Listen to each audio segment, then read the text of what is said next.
नमस्ते दोस्तों, आज मैं आपको बताने वाला हूँ रोहिणी नक्षत्र का व्रत कब रखना है और इसको रखने से क्या फ़ायदे होते हैं और 17 नवंबर को इस व्रत को रखने से आपको किन किन चीज़ों के फ़ायदे होंगे।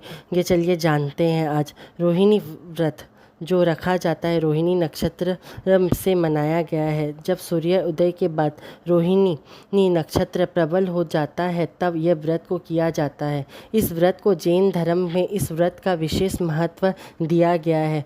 इस माह में रोहिणी नक्षत्र का व्रत जो रखा जाएगा और ऐसा कहा जाता है यदि इसे व्रत को रखा जाए तो बहुत शुभ माना जाता है। रोहिणी नक्षत्र पर आपको किस तरीक़ा से पूजा करनी चाहिए।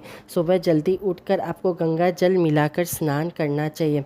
आचमन करें, व्रत का संकल्प धारण करें और सूर्य देव को अर्घ्य दें। पूजा स्थल पे साफ सफाई करके भगवान और वास्तु पूजे की वेदी के साथ मूर्ति रखें।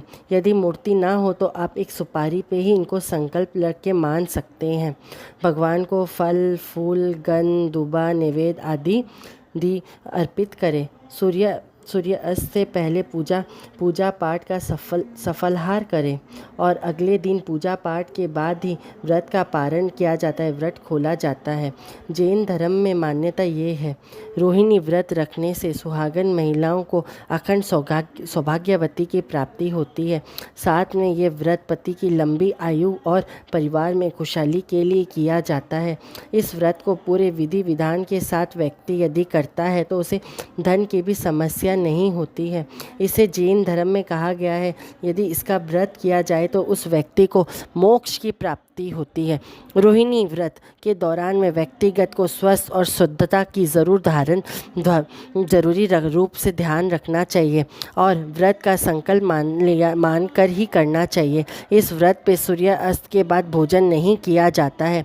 रोहिणी व्रत को लगातार 3, 5, 7 या 21 वर्षों तक भी करना चाहिए। बाकी वर्षों पे आप उद्यापन किया जाता है। अगर आप रोहिणी व्रत का उद्यापन कर रहे हो तो गरीब और ज़रूरतमंदों को दान ज़रूर करें। आदि चीज़ों का भी आप दान कर सकते हैं। यदि आप हो सके तो रोहिणी नक्षत्र पर आप दान पुण्य के साथ ही आप दीपक भी जलाए। पीपल पेड़ में हो सके तो 21 दिया जलाना चाहिए। ऐसा कहा जाता है कि इससे सौभाग्यवती की प्राप्ति होती है और हर एक काम संपूर्ण होने लगता है।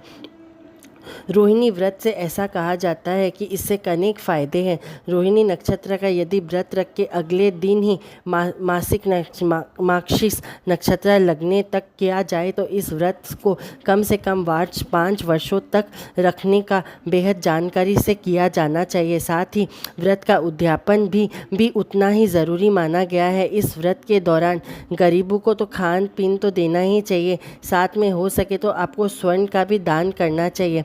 ऐसा कहा गया है यदि ऐसा किया जाए तो व्यक्ति को स्वर्ण की कभी कमी नहीं होती, दुख दारिद्रता दूर दूर तक नहीं रहते हैं। इस व्रत का काफ़ी मान्यता है और शांति के लिए किया जाता है। यदि आपके घर में काफ़ी अशांति होकर रखी हो तो आप इस रोहिणी नक्षत्र का व्रत ज़रूर करें। ऐसा करने से आप पर बहुत कृपा होती है और कृपा ही नहीं, देवी देवता बहुत ज़्यादा प्रसन्न होकर आपकी हर एक मन वांछित मनोकामना पूर्ण करते हैं। तो चलिए रोहिणी नक्षत्र को आप प्रार्थना करके इस व्रत को ज़रूर रखें और हो सके तो यदि आप व्रत ना रख सके इस दिन तो गरीब मंदों को आप दान पुण्य ज़रूर करें। ऐसा करने से आपको खूब मनोकामना पूर्ण होगी और रविवार पड़ने के कारण आप हो सके तो गायों को भी आप ज़रूर कुछ भेंट करें। ऐसा करने से भी आपको बहुत सफलता कामना मनोकामना सब पूर्ति होगी। यदि आप ये वीडियो देख रहे हैं तो लाइक शेयर कमेंट ज़रूर करें और कमेंट में ज़रूर जय माता दी लिखें। धन्यवाद।